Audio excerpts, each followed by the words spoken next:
Assalamualaikum warahmatullahi wabarakatuh. Perkenalkan, kami dari kelompok 2 akan menjelaskan materi urgensi kelembagaan atau institusi sosial di tengah masyarakat guna memenuhi tugas mata kuliah Sosiologi Antropologi. Adapun anggota dari kelompok 2 yaitu Diah Alivia Pramestuti, Maulida Nurhotimah, dan Muhammad Rangga Anugrah. Pada kesempatan kali ini, kami akan menjelaskan dua pokok bahasan, yaitu yang pertama, konsep urgensi lembaga sosial, dan yang kedua, menganalisa lembaga sosial berdasarkan jenisnya. Kita masuk kepada pokok pembahasan yang pertama, yaitu konsep urgensi lembaga sosial. Lembaga-lembaga pada mulanya terbentuk dari suatu kebiasaan yang dilakukan terus-menerus sampai menjadi adat istiadat, kemudian berkembang menjadi tata kelakuan.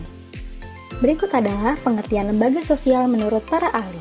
Yang pertama, menurut Leopold von Weiss dan Dicker, menurut mereka, lembaga sosial adalah jaringan proses hubungan antar manusia dan antar kelompok yang berfungsi memelihara hubungan itu beserta pola-polanya yang sesuai dengan minat kepentingan individu dan kelompoknya. Sedangkan, menurut Surjono Sukanto, pranata sosial adalah himpunan norma-norma dari segala tingkatan yang berkisar pada suatu kebutuhan pokok dalam kehidupan masyarakat. Berdasarkan pengertian di atas, dapat disimpulkan bahwa lembaga adalah suatu kelompok nilai-nilai, norma-norma, peraturan-peraturan, dan peranan sosial pada kelompok masyarakat. Kemudian, pola lembaga sosial adalah mencakup pola tingkah laku atau tugas yang harus dilakukan oleh seseorang atau masyarakat dalam kondisi tertentu sesuai dengan kegunaan atau fungsinya sebagai struktur sosial yang mengatur, mengarahkan, dan melaksanakan berbagai kegiatan yang diperlukan untuk memenuhi kebutuhan manusia. Selanjutnya ada fungsi dari keberadaan lembaga sosial dalam masyarakat. Yang pertama, menjaga terciptanya keteraturan sosial dalam kehidupan masyarakat. Kedua, menjadi pedoman individu dalam bersikap serta memberikan batas-batas dalam bertingkah laku agar individu tidak menyimpang. Ketiga, menjaga integrasi dan ikatan sosial antar anggota masyarakat. Keempat, sebagai alat atau sarana pengendalian sosial dalam masyarakat. Kemudian ada ciri-ciri lembaga sosial. Yang pertama, memiliki tujuan dan fungsi yang jelas. Kedua, adanya simbol atau lambang tertentu. Ketiga, sebagai cerminan nilai dan norma sosial dalam masyarakat. Keempat, memiliki tata tertib di dalamnya, baik tertulis maupun tidak tertulis. Kelima, adanya aturan yang mengikat atau tradisi. Keenam, memiliki kekekalan atau jangka waktunya. Selanjutnya, ada pentingnya kuasa dan kekuasaan.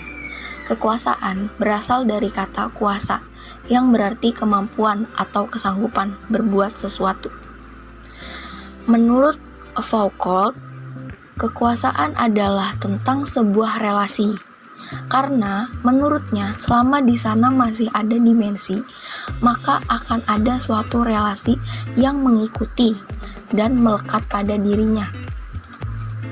Kemudian ada tugas pemimpin, kepemimpinan, dan wewenang pemimpin. Pertama, berani mengambil keputusan. Kedua, dapat mengembangkan imajinasi.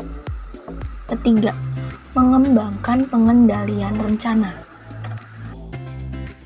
Kemudian ada ciri sifat dan karakter jiwa seorang pemimpin dalam kehidupan.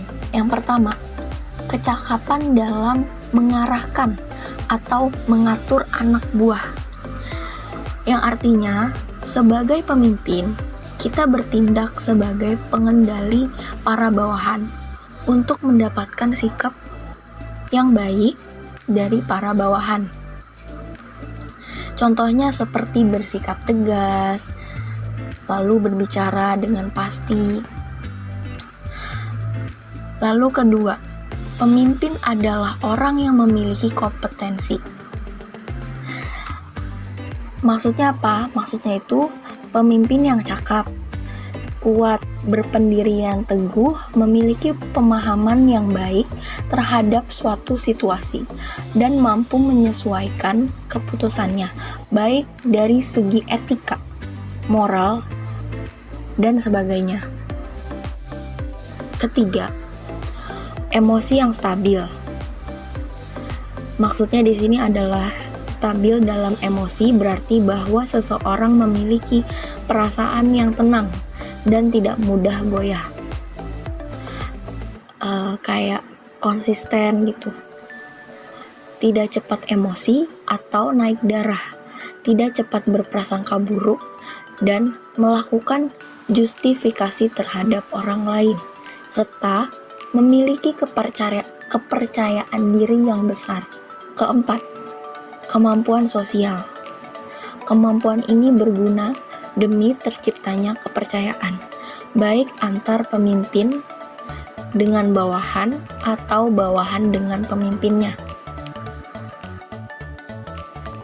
Menganalisa lembaga sosial berdasarkan jenisnya.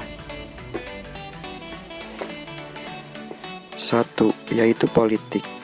Politik yaitu lembaga sosial yang berperan penting dalam menunjang keberlangsungan proses pembentukan pembagian kekuasaan dalam masyarakat sebagai proses pengambilan keputusan. Fungsi mengatur proses kegiatan politik, mewujudkan ketertiban di dalam maupun di luar negeri dan mengupayakan kesejahteraan masyarakat secara umum. 2. Yaitu ekonomi. Ekonomi yaitu lembaga sosial yang memiliki peran dalam kegiatan-kegiatan yang ada di bidang perekonomian.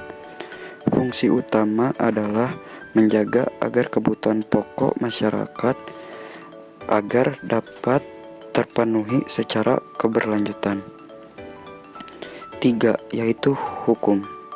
Hukum yaitu memiliki tugas untuk menegakkan aturan berkaitan tingkah laku para anggota masyarakat, baik secara tertulis ataupun tidak, sehingga dipandang sebagai lembaga yang sentralis tanpa adanya pandang bulu dan berlaku secara universal.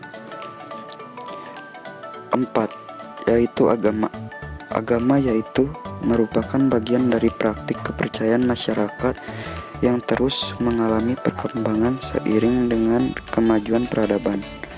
Fungsi utama dari keberadaan lembaga agama bagi masyarakat yaitu sebagai pedoman hidup yang mengatur tata cara hubungan manusia dengan sesamanya, manusia dengan lingkungannya, serta manusia dengan Tuhannya.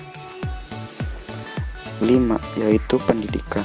Pendidikan yaitu lembaga sosial yang memiliki peran untuk memberikan pengetahuan dan pengalaman melalui proses pendidikan dari tingkat dasar dengan satu tujuan, yaitu untuk meningkatkan kualitas sumber daya manusia dan merubah perilaku individu ke arah yang lebih baik.